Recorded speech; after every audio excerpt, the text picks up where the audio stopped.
Զելենսկին արդեն հերքել է, ասել է, որ դա սուտ է, դա ռուսական ապատեղեկատվություն է։ Կարող եք գրել Զելենսկի Սարիկ Անդրեասյան համացանցում եւ կբերի այդ, երբ որ Զելենսկին իջնում է նախագահի աթոռից եւ մտնում է ինչ-որ քրչոտ զեթնիկ ֆաշիստի, չնայած հայկական ազգանունով,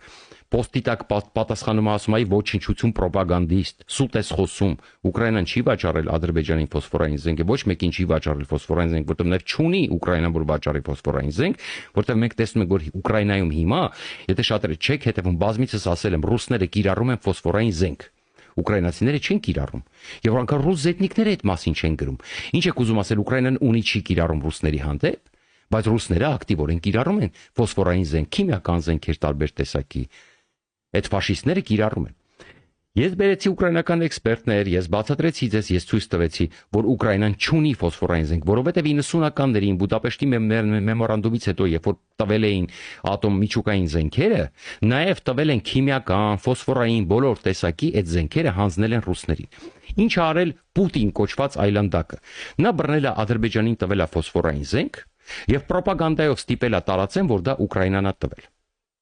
Տարիներ շարունակ մենք սա հերքեցինք ու հերքեցինք։ Երբ որ Զելենսկին գալիս է քո երկիր բարձրացնելու քո երկրի վարկանիշը, ցույց տալու Եվրոպային, որ մենք զեթնիկ ֆաշիստ չենք, Ռուսաստանի դուստր ձեռնարկությունը չենք, այլ քաղաքակիրթ երկիր ենք, որտեղ ինքը կարողանում է գալ, որտեղ դեմոկրատիա է, որտեղ լրագրողներն ինչ հարցեր ուզում են կանտան, բայց լրագրողը տալիս է ֆաշիստական պրոպագանդայի կողմից ուղղորդված հարց։ Ես ուզում եմ հարցնել այդ լրագրողին։ Ինքը կամ անգրագետ է, որ չի ուսումնասիրել, չի հետևել, չի նայել, որ փաստեր չկան, որ Ուկրաինան վաճառել է, եւ ինքը ասում է, հարցնում է մի բան, որը արդեն հերքվել է Զելենսկու կողմից, եւ փորձում է ուրեմն ստվեր նետել, ասենք, այդ միջոցառման վրա, փորձում է ստվեր նետել Հայաստանի վարկանիշի վրա, որտեղ կողքը կանգնած ամբողջ միջազգային հանրություն ասում են, ի՞նչ է ստեղ կատարվում։ Ուկրաինայի համար ենք ստեղ հավաքվել։ Ես ով են սրանք։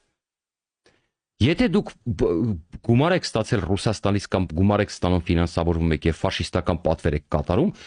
ավելի ամոթ ձեզ դրա համար։ Ինչ ասեմ, մի բան կարող եմ ասել, դուք այդ լրագրողը աշխատում է Հայաստանի դեմ։ Հայաստանի թշնամիները ծափ են տալի։ Ադրբեջանի նախագահը նստած հրճվում է, որ Հայաստանում կան այդպիսի լրագրողներ, որոնք ուղղակի վարկաբեկում են Հայաստանը։